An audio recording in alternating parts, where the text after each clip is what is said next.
He faked his coma to expose a conspiracy. His only ally, the observant nurse who began to suspect the truth behind his silence. They thought his silence meant surrender, a final yielding to the abyss that had suddenly claimed him.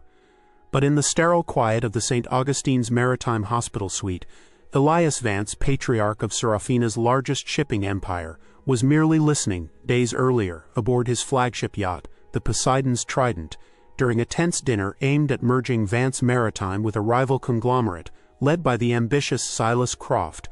Elias had collapsed. A sudden violent reaction, initially dismissed as a severe unexpected shellfish allergy, had left him breathless, unresponsive. He was airlifted from the glittering waters surrounding the island nation of Serafina to its most prestigious medical facility. Now, surrounded by the hushed efficiency of machines and the calculated sympathy of visitors, Elias lay perfectly still, the world believing him trapped in a deep coma. But behind the closed eyelids his mind was a whirlwind. The allergy felt wrong, the timing too convenient. Croft, alongside Elias's own cousin, Marcus Thorne, had been pushing aggressively for control. This coma, this feigned vulnerability, was his only shield, his only way to navigate the treacherous currents of betrayal he sensed swirling around him, waiting for the predators to reveal their fins. Assigned to the high-profile patient in the hospital's exclusive Azure Wing was Amina Diallo.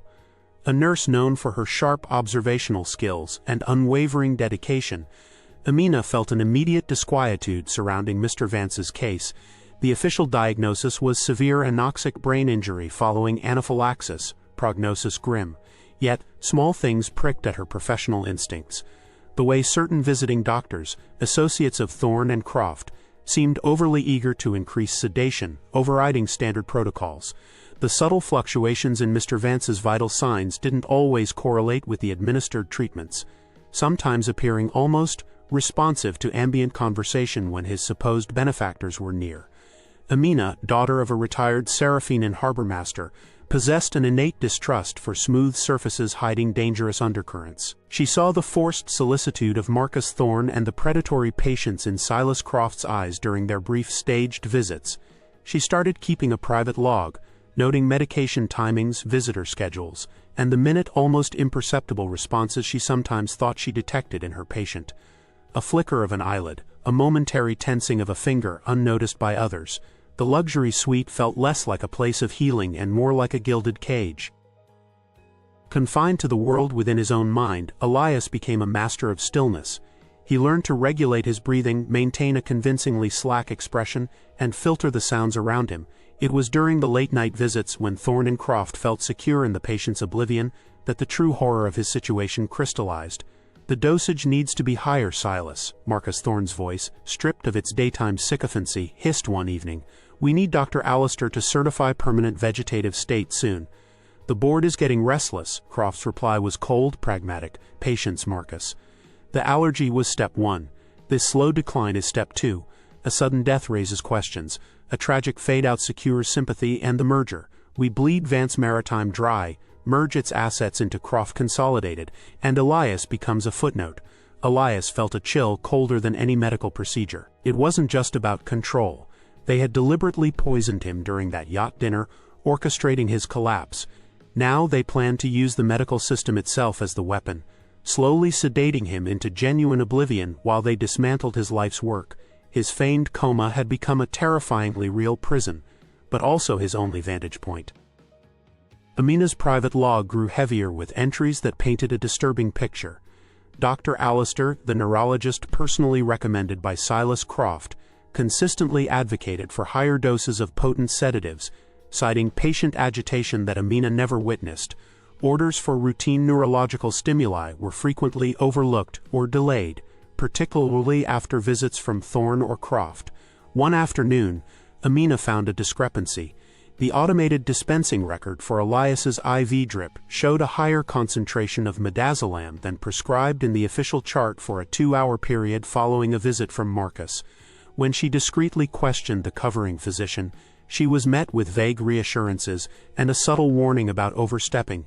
This blatant inconsistency, coupled with the memory of a near imperceptible tightening of Elias's hand when she'd adjusted his pillow earlier that day, a tightening that eased when she spoke calmly to him, solidified her resolve. This wasn't just negligent care, it felt coordinated. Someone was actively working to keep Elias Vance silent, and Amina realized with growing dread that his life depended on someone noticing. She began duplicating critical records, storing copies securely off-site. Elias sensed Amina's scrutiny, but unlike the cold calculation of his enemies, he felt genuine concern radiating from her. He saw the meticulous way she checked his IV lines, the frown lines deepening when she reviewed his charts after certain visitors left, the quiet moments she spent simply observing him, seemingly looking for something beyond the monitors. He decided to risk it.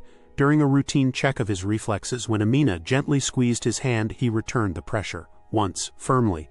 Her eyes widened almost imperceptibly. She checked his monitors, nothing unusual. Later, while adjusting his bedding, she whispered, "Mr. Vance, if you can understand me, squeeze my hand twice when I touch your arm."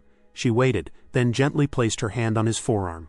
A pause, then squeeze, squeeze. Amina fought to keep her composure. It was real. Over the next few days, they developed a rudimentary code. 1 squeeze for yes, 2 for no. A series of rapid squeezes to signal urgency or danger. It was painstaking, exhausting for Elias, and required immense discretion from Amina, but a silent, desperate alliance was forged in the hushed confines of the hospital room. Trusting Elias's coded warnings about who couldn't be trusted within the hospital, Amina became his eyes and ears, moving with calculated care. Using a burner phone acquired discreetly, she purchased miniature audio recorders and button cameras. During her shifts, she strategically placed them, hidden beneath a tissue box holder, taped discreetly under a visitor's chair, clipped inside a decorative plant. The recordings started to paint the full picture. Thorne complaining about the cost of keeping certain staff quiet, Croft outlining the legal strategy to have Elias declared incompetent, Dr. Allister confirming his willingness to falsify reports for a hefty consulting fee. Elias, through their coded communication, guided her. 3 squeezes followed by 2 meant focus on Croft's financial dealings. 1 squeeze followed by 4 meant warn Captain Ibrahim. Amina learned about hidden compartments in Elias's office, specific encrypted files on his personal server, and the identity of his fiercely loyal, off-the-books security chief, a former naval captain named Ibrahim Saleh.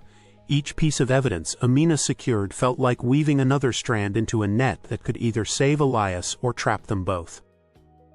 Captain Ibrahim Saleh, a man whose loyalty to Elias Vance was forged in years of navigating literal and figurative storms together, received Amina's coded message through a pre-arranged, highly secure channel Elias had established years prior for emergencies. Meeting Amina in a nondescript cafe far from the hospital, disguised in simple clothing, Ibrahim listened intently as she laid out the situation, presenting the initial recordings and her meticulous logs. His weathered face, usually stoic, hardened with fury. Trusting Amina implicitly based on Elias's silent endorsement, Ibrahim moved swiftly. He accessed secure funds Elias had placed offshore, engaged Serafina's most feared and incorruptible corporate lawyer, Mariana Flores, and began assembling a small, tightly knit team of trusted former military personnel. While Amina continued gathering evidence inside the hospital, Ibrahim worked from the shadows, verifying the financial manipulations Croft was enacting and preparing countermeasures. Mariana Flores began drafting the necessary legal documents, preparing for a battle that would need to be swift and decisive the moment Elias was ready to emerge from his self-imposed silence. The counter-move was being orchestrated with military precision. Feeling increasingly confident that Elias was permanently incapacitated and that their control was solidifying, Marcus Thorne and Silas Croft decided it was time for their endgame.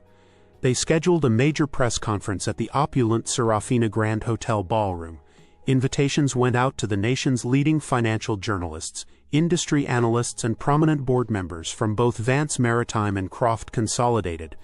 The stated purpose: to announce the amicable and necessary merger of the two giants, forming an unprecedented maritime power, and to provide a sensitive update on the tragic, ongoing health situation of Elias Vance. Dr. Allister was prepped to present a carefully curated medical summary, emphasizing irreversible decline and the need for stable long-term leadership.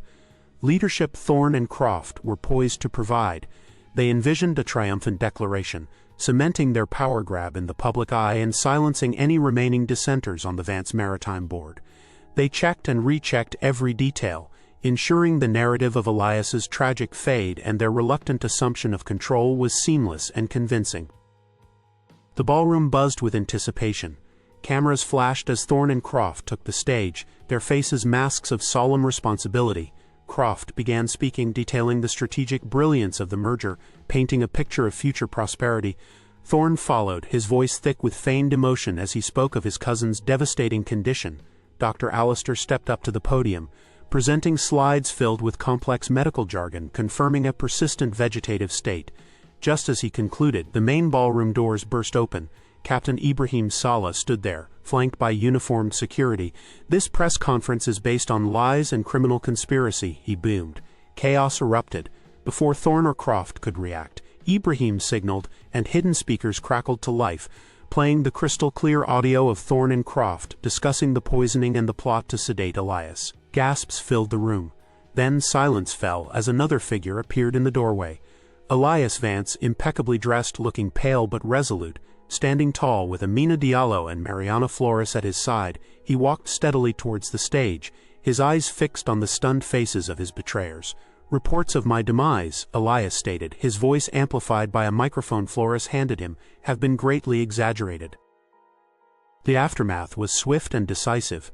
Presented with Amina's recordings, logs, Ibrahim's corroborating evidence, and Elias's irrefutable presence, Thorne, Croft, and Dr. Alistair were arrested on the spot. The legal battle, spearheaded by Mariana Flores, was intense but ultimately successful, dismantling the attempted hostile takeover and securing convictions for conspiracy, attempted murder, and fraud. Elias, with Amina often by his side providing quiet support during the grueling process, reclaimed full control of Vance Maritime, purging the disloyal elements and rewarding those who had stood firm. The ordeal had forged an unbreakable bond between Elias and Amina. Gratitude deepened into respect, admiration, and eventually, love. Months later, standing on the deck of a newly commissioned research vessel, Elias turned to Amina. "You saved more than my life, Amina. You saved my faith and loyalty." He proposed not just marriage, but a partnership. Together, they launched the Vance Diallo Foundation for Maritime Integrity and Healthcare Ethics, dedicated to preventing the kind of corruption they had fought and supporting whistleblowers like Amina.